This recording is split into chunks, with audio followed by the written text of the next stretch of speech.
ব্যক্তি বলছিলাম যে আপনি ঈমানদার, এবার আপনার পাড়া প্রতিবেশীর সঙ্গে যদি আপনি ভালো মেল মহব্বত না রাখেন, এইগুলো ঈমানদারের পরিচয় নয়। আল্লাহর নবী মুহাম্মদ সাল্লাল্লাহু আলাইহি ওয়াসাল্লাম বলছেন, عن عبد الله بن عمرو رضي الله تعالى عنه قال عن النبي صلى الله عليه وسلم قال المسلم من سلم المسلمون من لسانه ويده।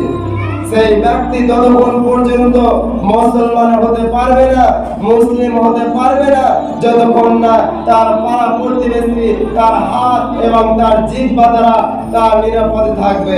এবার আপনার অন্তর যদি আল্লাহ তাবারক ওয়া তাআলার ডরে থাকে, আপনি ঈমানদার, আপনি কোরআন শুনছেন, আপনার অন্তর কাঁপছে, আপনি ঈমানদার, আপনি কোরআন তেলাওয়াত শুনছেন, আপনার অন্তরটা থরথর করে কাঁপছে, কিন্তু আপনি যেখানে বাস করেন আপনার পাড়া প্রতিবেশী তার থাকে, কিন্তু আপনার ডর থাকে কেমন করে, যে আপনার শক্তির জোর, আপনার টাকার জোর, তার জন্য তাদেরকে দাবিয়ে রেখেছেন।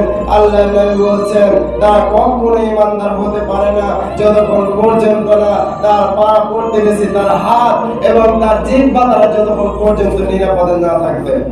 এবার আপনি মিলাবেন যে আমার পাড়া প্রতিবেশী কি আমার থেকে নিরাপদ থাকে, এবার আপনি মিলাবেন যে আমার পাড়া প্রতিবেশী কি আমার থেকে নিরাপদে থাকে না তারা আমাকে ডরে থাকে। এইরকম যদি হয় আর আপনি যদি মনে করেন যে আপনি ঈমানদার, কখনো হতে পারে না। যে এরকম বললাম যে আপনি কোনোদিন নৌকা দিয়ে নদী পার হতে পারবেন না কাগজের, অনুরূপ ভাবে এইগুলো ঈমান নিয়ে আপনি কোনোদিন জান্নাতে প্রবেশ করতে পারবেন না। অতএব আমাদেরকে এইগুলো ভাবতে হবে যে আমরা যেভাবে দুনিয়ার বুকে ঈমান এনেছি, আমরা দুনিয়ার বুকে যেভাবে চলাফেরা করছি, এইগুলো দিয়ে কি কাজ হবে?